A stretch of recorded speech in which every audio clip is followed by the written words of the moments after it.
A little bit more on the iPhone 14. We have some teardowns now. And this was the big question people had. What happens to the unused SIM tray area, seeing as how we're going eSIM only in the US? By the way, I can confirm here in Canada, you're getting a SIM tray. Although, when you go through the setup process, it is prompting you for eSIM behaviors. It's saying, you sure you don't want to do this eSIM thing? Mm-hmm. It's saying, clickety-clack over here, bring your other iPhone close.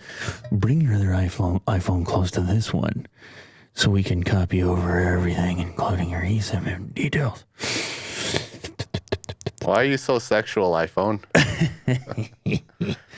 Well, because I got a new color. I'm a purple iPhone now. I'm going to return you. I'm a subtle purple iPhone waiting for your credentials. Oh, I don't like this. Where the beer flows like wine.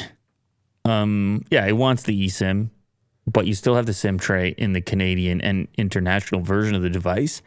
In the US, here's what you get in place of a SIM card tray, a hunk of plastic, by the looks of it. A little spacer. Repair website iFixit today shared an in-depth teardown of the iPhone 14 Pro Max, providing a closer look at the device's internals. Notably, the teardown includes a photo of the plastic spacer that replaced the SIM card tray on the US model. All 4 iPhone 14 models sold in the US no longer have a physical SIM card tray and rely entirely on digital eSIMs. The teardown confirms that Apple is not using the internal space freed up by the tray's removal for any other component or added functionality, and instead filled the gap with a square piece of plastic outside of the US. All iPhone 14 models are still equipped with a SIM card tray in this space. So I'm not surprised by this. I think people were hopeful that maybe they're using it for something else. In the future, when you're designing exclusively eSIM models, for all iPhones. Maybe from an engineering point of view, you'll be able to utilize that space differently. But in the meantime, where you have to sell different versions in different markets, that's going to be a difficult thing to adapt to or improve upon. And I don't know, does it make U.S. buyers a little more pissed? Because they're just sitting there saying, you could have fit it in there. What the hell? They're sitting there saying, like, I get that you're trying to push this thing forward, but in the meantime, I wouldn't mind having a backup SIM tray just in case, even if I'm using eSIM. But the plastic spacer is so much cooler. Yeah.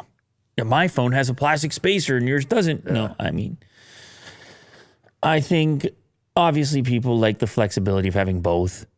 And there's very few arguments against the flexibility of having both other than having an extra opening into your phone, I guess.